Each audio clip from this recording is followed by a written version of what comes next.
So this is a video showing you how to calibrate your bottom preheater. So the bottom preheater, I'm going to slide out of the way and Mark's going to take over here. Woo, there we go. Here's Mark with the bottom preheater.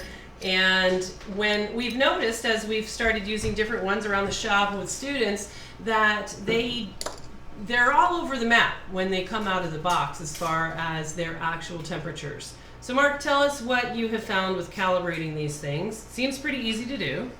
Yeah, it's pretty straightforward. I use some leaded solder to calibrate it since we know what temperature that melts at. Which is 183. 183, yeah. Yes. Eutectic 6337 leaded solder from Casper has a melting point that's very precise of 183 degrees. Yeah. So Celsius. I just kind of shoot for around 180 because you know the smallest movement of the calibration in this adjusts it like 5 degrees. Okay, so what have you been finding? Like this one is mine and I've been using it and I've been saying like, oh, I love it at 109. It's perfect for everything. Is 109 actually 109 degrees Celsius? No, it's not. No, it's not. Oh Nope. no, all the lies I've been telling. All right, so how do we figure out how to calibrate it so that it's kind of that we're all speaking the same language? So I start at So you're melting leaded solder on there. Yeah, so I'll put a piece of leaded solder on there. Let me see if I can. And Oh, look at my weird hand. It looks green. Ah! Look at my arm. I don't want to see that. All right, here we go. So Okay. Yeah, there we go. yeah, so you can't really see it that well, but I've just got a piece of leaded solder on there that. You want to show it under the microscope? Yeah, we can do that. So you're just cutting it from, Just cutting it right off the spool. and then you're putting it on there, and then you're messing. How do you change? Show us that. Well, before we leave this view, how do you change that front part? You've got a plus and a minus, and you just hit it once, and then more times, and it starts. It takes like one press to tell it you want to push change something it. into that calibrate thing? No, I haven't done anything like that yet. So you're just changing the temperature right now. You're not calibrating it. Right. Yeah, I'm just changing the temperature because I want to find what point it melts leaded solder currently. That way I can start adjusting. Okay. All right. Sounds good. So I'm just taking a little cut off piece of leaded solder, sticking it on the plate, and I started with yours at 109 and then just went up 10 degrees, give it a few seconds, Okay. 10 more degrees, give it a few seconds until the solder beads up. Okay. So let's see under the microscope so we can see kind of what that looks like.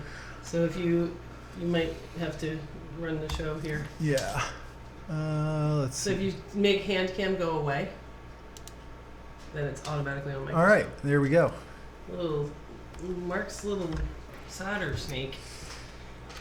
So this is with the hot plate right now set at 135. So I'll just go up another 5 degrees, and you know make sure it's making good contact with the plate. Mm-hmm. So right now it's not melting. Yep. Right now it's not melting. That's at 140. So I'm gonna go You're up just gonna set the another so you're 5.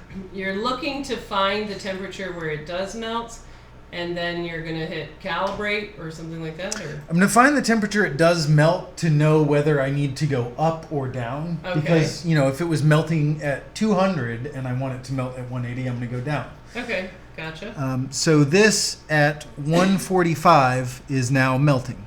So Okay. that means I need to go up. So 145 should be 185. Or Yeah. ish. Yeah. Okay. So now I will. It's a Phillips head screw. The calibration. It's just a potentiometer, a little knob in there that the screw head, the screwdriver fits into. Potentiometer. And I'm just gonna turn that clockwise, just like a little less than a quarter turn. And about how many degrees does that make it go up in your vast experience of calibrating two of these? Yeah, I don't know. Some amount. Somewhere between 5 and 50. All right. So now we need to kind of give it a little bit of time You to. can grab that free spray. Yeah. Now you got to tell a joke. Did you get to see Sam's OM performance? No. He was full of jokes. I'll give you one of Sam's jokes. He told lots of jokes in there. Let's see if I can remember it.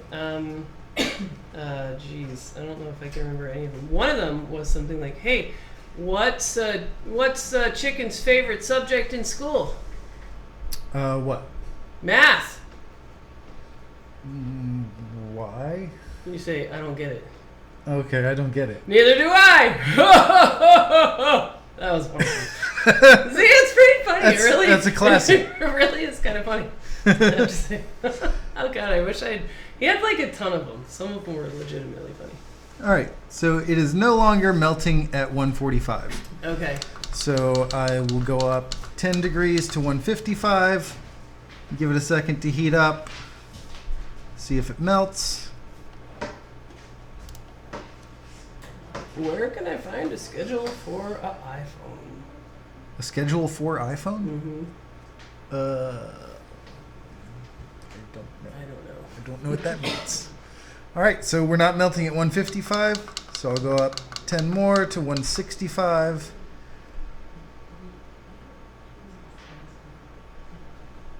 Don't know. Touch it. No, still not melting. Oh, good. All right, we We may have gotten it right on the first try. We might get a short little video out of this. All right, up to 175 now. Okay, cross your fingers.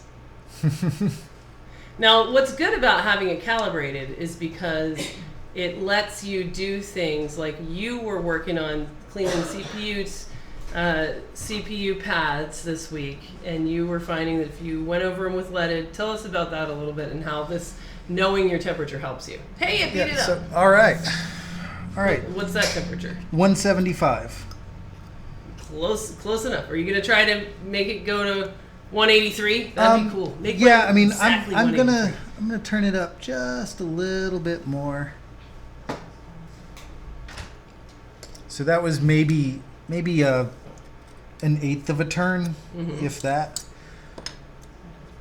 So I guess I'll talk about the other thing while we wait for this temperature to equalize. Okay. So what was cool that I was able to do with it was, knowing the temperature I can set it at that's going to melt leaded solder, but not be hot enough to melt lead free. Yes. So lead-free solder, just FYI, melts around 220 degrees Celsius. That's a big range.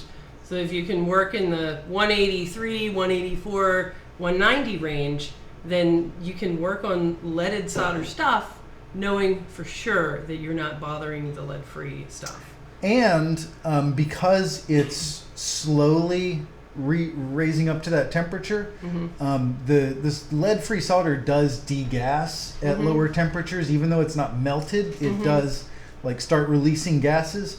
And that lower temperature will soften the underfill and allow those gases to go out.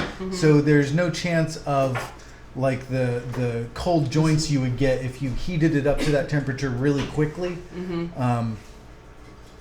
So there's no risk of causing cold joints under underfilled things, as well as you're not going to cause any bridging. Right. So what was really cool was that I could go over these pads, in between the CPU and the RAM, and I could just kind of scrape along the top of them after I'd gone over them with leaded solder and scrape off all the underfill and the solder together. Yes. Just perfectly even with the top of the chip, and then the same thing with the board once the CPU was off. Yeah, sounds great. When I first got this thing, I was afraid of using it because I just felt like I have no idea how hot this thing is, and I don't want to boil a CPU by just slapping it on this thing that's hot. And so I really like this idea of calibrating it with the solder so that you can know exactly how hot it is and you can take advantage of these things. Like, I have to say, now that I've been using this a lot lately, that it has made some jobs like iPhone 6 power management chip really, really, really easy. Whereas before I was always, I know that I'm heating this board and I know that it's transferring heat to the CPU below. Now on the preheater, I just have a lot more control and I have no worry about overheating things. on the bottom side. How about you? What have you found is easier using this thing? The iPhone 6s backlight, rebuilding the circuit. Oh, right. Yeah. It's a lot easier because that underfill's tough. It and, is. You know, there's been a few times where I've pulled a pad on that backlight driver. Right. You know, even Or knowing what I'm doing. if you wanted to try to just do the cap. Yeah. If you wanted to try and just do the cap, that would be doable. You could probably Right. get that off with hot tweezers. Right. Yeah. Yeah, so we're definitely in love with bottom preheater these days, and you guys can find your bottom preheater on iPad Rehab Supply. There's a link in the description below. All right, so what's the temperature now? Now I'm still at 175. I had thrown another piece of solder on there, and it still melted, so I adjusted a little more clockwise, and it looks like it is no longer melting leaded solder at 175. So now I can go up. So you turned it clockwise. Yeah, so clockwise is raising the Set temperature that it displays. Okay. So at 180, it's kind of not really melting, but getting there.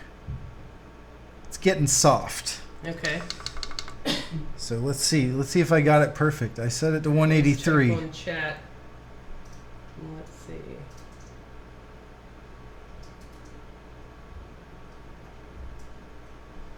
Bottom heater. I thought you meant bottom heater like the one in the seat of our Suburban. That's pretty funny.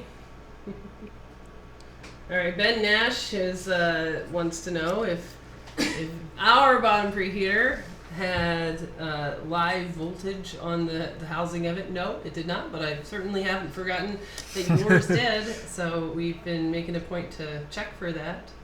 But no, all of these ones that we have around here have really sat here for at least 6 months, being kind of like, I don't know, too afraid to try and use them, but we have really with the iPhone 7. So the iPhone 7 stuff, the iPhone 7, there's this risk to doing iPhone 7 work from the 183. the heat that you have to put on the board to do your audio IC and baseband PMIC. That is really kind of putting your baseband CPU at risk on the bottom side of the board, and using the bottom preheater really, I think, is essential for iPhone 7 work. Yeah. It's nice for a lot of things, but I think it's essential for doing those iPhone 7 jobs. So Mark, here's what I always wanted to know. Answer this question. What happens if you put a piece of Captain Tape on there? Does Captain Tape actually protect from heat or not? Let's find out. I think that'd be cool to know. And then we'll be done. And Yeah, this is supposed to be a short video. yes, this is going to be a short little video. So yeah, what I did there at the end was I knew I was close, so I set it to 183, and it was a little bit hot, so it was melting when it shouldn't be. And then I just adjusted tiniest little bit until it All right, so let's just go back started to melt. hand cam so that we can see what that looks like now. So click Oh, right. hand cam back alive. All right, so hand cam. So the adjustment is right in here, and once you get close, you just want to turn it just tiny speck. the tiniest that you possibly can. So right now it says 183, and at 183 it will melt. It will just melt leaded solder, which is what it's supposed to do. Yeah. So now we're going to consider that fully calibrated, and that means that we can set it for 183, expecting that leaded solder on the board is going to melt, and that lead-free solder is definitely not going to melt. And that will really help us with our accuracy, so that if you go over a joint and you turn it into leaded solder, then that whole section will be liquid at that temperature, and you can kind of work in that area, getting rid of underfill and things like that. It'll be really, really easy because your leaded solder will be liquid, and yet everything else will be rock solid on there. So Right. Let's just take a piece of Captain Tape and just kind of answer that question while we're here. So we're going to put a piece of Captain Tape. I always wanted to know how, if any, does Captain Tape, does it actually protect from heat, or is it just tape that is better than Scotch tape at withstanding heat? So let's find out if the Captain Tape changes so that we no longer have our solder melt at 183. All right, so let's go back to microscope view. Let's see. Let's find out. Nudge off a piece. So like, cut it in half and like put a piece like on the side. Oh yeah, There's no tape. good idea. Alrighty. Oop. Let's see.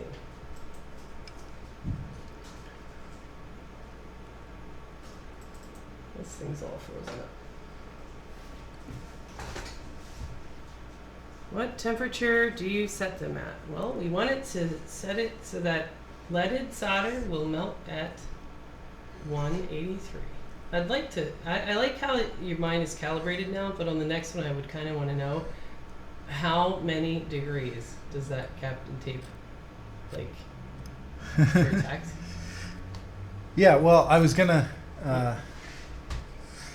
You're going to call it a night so we can keep this video short. And Yeah. We'll move on to audio IC and we'll try. Well, it's not melting it. Yeah, I'll have to say, yeah. Let's just turn it up to 90 and see. Okay. Oh yeah, I guess you could do that. Just like turn it up to 90 but not change the calibration. Yeah. Okay. Yeah. All right. That's kind of a cool little test. Oh yeah. It insulates a little bit. Yeah. Oh look, there is it. It looks like it looks. It's hard to tell. Is that the light or is the end of it kind of melty? No. Nah, not really. Go up to 195. Pretty cool to try this with like different things. See that? There we go. It's shitting. It's shitting that flux Yeah. out of the center core. So, that's you know, really cool little. 12 degrees 12 over. degrees of protection there with Captain Tape. Alrighty. That's something. I wonder what Scotch tape would give you. Scotch tape would just melt to the plate already. I want to see what happens. Where's some Scotch tape? No, man, this is a short video. Yeah, we'll do round 2 of the experiments on the hot plate. That's right. Okay, and so we're gonna hit stop on this, and then we're gonna be back in a few minutes with a classic video that's not yet on our channel for the iPhone 7 audio IC with the 4 jumpers. We've got a good candidate here. That's a job that we do on the preheater, and we're gonna give that a shot when we get back.